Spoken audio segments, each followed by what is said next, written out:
పెళ్ళైనా పండగైనా వేడుక ఏదైనా పట్టుచీరల ప్రత్యేక వేదిక వారాహి సిల్క్స్.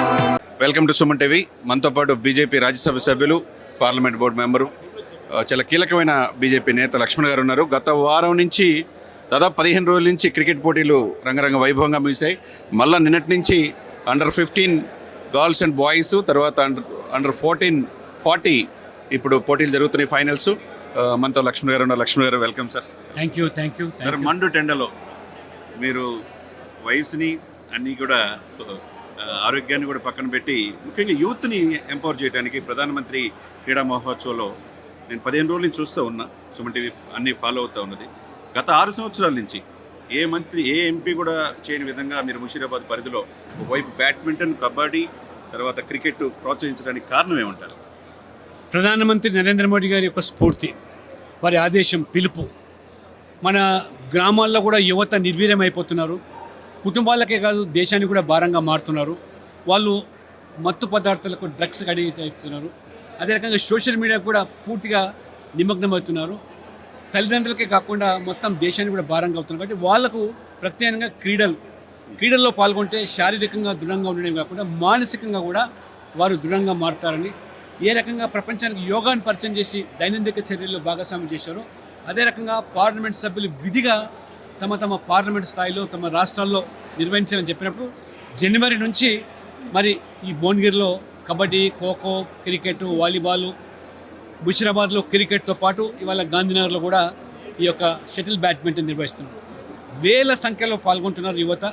ఒక్కసారి ఇందులో పాల్గొన్నట్టయితే మరి క్రమశిక్షణ, దాంతోపాటు మరి వాళ్ళలో ఉన్నటువంటి బలహీనతలు మరి అవన్నీ కూడా మటుమాయమవుతాయని, రేపు 2036లో జరిగే ఈ కామన్వెల్త్ ఈ దేశంలో మనం మోదీ గారు ఆతిథ్యంలో జరుగుతున్నాయో దాంట్లో కూడా రాణించాలి, గోల్డ్ మెడల్ సాధించాలని సంకల్పం మోదీ గారు.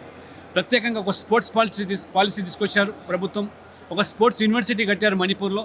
ఆ రకంగా చదువులు ఎంత ముఖ్యమో చదువులతో పాటు క్రీడలు కూడా అంతే ముఖ్యమని చెప్పడానికే ఈ టోర్నమెంట్స్ ప్రధానమంత్రి యొక్క స్ఫూర్తి. ముఖ్యంగా తెలుగు రాష్ట్రాలు పివి సింధు గారు కావచ్చు, సైనా నెహ్వాల్ కావచ్చు, చాలామంది క్రీడాకారులు ఇక్కడ బ్యాడ్మింటన్లో కావచ్చు, అన్నింటిలో, క్రికెట్లో కూడా తిలక్ వర్మ అటువంటి వాళ్ళు దేశానికి అందిస్తున్నారు. అటువంటిది ముషీరాబాద్ నియోజకవర్గంలో ఎక్కువగా గ్రౌండ్స్, ఎన్టీఆర్ స్టేడియం కావచ్చు, మన క్రికెట్ స్టేడియం కావచ్చు, ఇప్పుడు జరుగుతున్నాయి అన్నీ కూడా. లక్కీగా ఈ ముషీరాబాద్ నియోజకవర్గంలో ఎక్కువ స్టేడియాలు ఉన్నాయి, ఎక్కువగా యూత్ ఉన్నారు, సివిల్ సర్వీస్ కూడా ఎక్కువగా ప్రిపేర్ అయ్యారు ఉన్నారు. వాళ్ళకి మీరు అన్నట్టు మానసికంగా దృఢంగా ఉంటే ఏదైనా సాధించగలరు.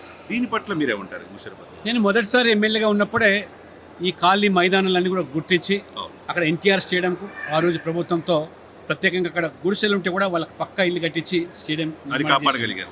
ఈ గాంధీనగర్లో కూడా ఇక్కడ కూడా ఖాళీ మైదానం ఉంటే ఇక్కడ ఉన్నటువంటి పిల్లలు దూర ప్రాంతాల నుంచి చదువు కోసం వస్తూ ఉంటారు, స్టడీ మరి సివిల్స్ ప్రిపేర్ అవుతుంటారు, గ్రూప్స్కి ప్రిపేర్ అవుతారు. వాళ్ళందరూ కూడా ఈరోజు ఈ యొక్క ఇండోర్ స్టేడియం నేను ఆ రోజు కట్టించడం, ఉస్మాన్ యూనివర్సిటీలోనూ ఈ 2 ఎమ్మెల్యేగా ఈ 2 మరి ఇండోర్ స్టేడియం కట్టించడం, ఎన్టీఆర్ స్టేడియంతో పాటు సరోజిని మైదానం, ఇవన్నీ కూడా ఈ ముషీరాబాదే కాదు మొత్తం హైదరాబాద్లో ఉన్నటువంటి యువతకు కేంద్రంగా మారినది. దీన్ని కాపాడుకోవాల్సిన బాధ్యత భావి తరాల మీద. భావి తరాలు కూడా క్రీడల్లో రాణించే అవకాశం. ఇవాళ మీరు చెప్పినట్టుగా ఇవాళ మరి సానియా నెహ్వాలే కాదు, పివి సింధే కాదు, క్రికెట్లో తిలక్ వర్మ, వివిఎస్ లక్ష్మణ్, ఆ రకంగా అనేక మంది వాళ్ళు రాణిస్తారు. వై నాట్ మీ అనే ఆలోచనలో వాళ్ళ రేకెత్తించడానికే ఈ టోర్నమెంట్స్ నిర్వహిస్తున్నాం. ఊహించిన దానికంటే కూడా పెద్ద సంఖ్యలో పాల్గొంటున్నారు.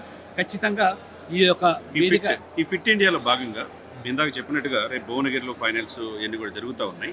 మీరు ఈ ముషీరాబాద్ ప్రజల్ని దాదాపు 8 సంవత్సరాలు ఇక్కడికి వచ్చిన తర్వాత తెలిసింది, చాలామంది మీ దగ్గర బ్యాడ్మింటన్ పోటీలో గెలుపొందిన వాళ్ళు నేషనల్ కూడా ఆడారు. దాని పట్ల మీరు చాలా మంది పోలీసు సిబ్బంది కోసం శిక్షణ పొందే వాళ్ళు రోజు ఆడుతూ ఉంటారు, వాళ్ళ పిల్లలు కూడా ఆడుతూ ఉంటారు. చాలా మంది రాణిస్తున్నారు. అవకాశాలు కల్పిస్తే మన పిల్లల్లో, యువతలో టాలెంట్ ఏమాత్రం కూడా తగ్గలేదు. కాబట్టి అవకాశాలు కల్పించకపోవడం వల్లనే పెడదారిన పడుతున్నారు. పెడదారిన పట్టకుండా ఉండేదానికి ఇవాళ గ్రామాల్లో కానీ ఇక్కడ పార్కుల్లో, మైదానాల్లో చూస్తాను ఏ రకంగా దుర్వినియోగం అవుతున్నాయి, గంజాయి మంచి కేంద్రంగా మారుతాయి. వాటి నుంచి విముక్తి పొందడానికే ఈరోజు ఈ టోర్నమెంట్స్ తప్పకుండా మంచి ఫలితాలు ఇస్తున్నాయి. ప్రధానమంత్రి గారు ఒక ముందు చూపుతో తీసుకున్న నిర్ణయం మేరకే దేశవ్యాప్తంగా కూడా యువత ఇందులో పూర్తిగా భాగస్వాములు అవుతారు. ఈ స్పోర్ట్స్ ప్రధానమంత్రి క్రీడా మహోత్సవంలో ఫైనల్గా గవర్నర్ గారు వస్తున్నారు, సెంట్రల్ మినిస్టర్ గారు వస్తున్నారు, భువనగిరిలో జరగబోతున్నారు. కొద్ది వివరాలు సుమన్ టీవీ అక్షయ్. రేపు బహుమతి ప్రధానోత్సవాలు, విజేతలకు సర్టిఫికెట్స్, మెడల్స్, కప్సే కాకుండా నగదు బహుమతి కూడా ఇస్తూ ఉన్నాం. భవిష్యత్తులో వాళ్ళు ఆడుకోవడానికి వాళ్ళకు పాల్గొన్న వాళ్ళందరూ కూడా సర్టిఫికెట్స్, టీషర్ట్స్, ట్రౌజర్స్ అన్నీ కూడా కల్పించాం. ఆ రకంగా మళ్ళీ వారికి స్ఫూర్తి ఉండాలి. ఎందుకంటే ఆర్థిక స్తోమత వల్ల పేరెంట్స్ ఏదైతే భారంగా భావిస్తున్నారో స్పోర్ట్స్, వాళ్ళని ప్రోత్సహించడానికి మా వంతు సహకారంగా అక్షర స్ఫూర్తి ద్వారా కూడా ఇతోధికంగా వారికి సహాయపడుతుంది. థ్యాంక్ యూ అండి. Thank you very much.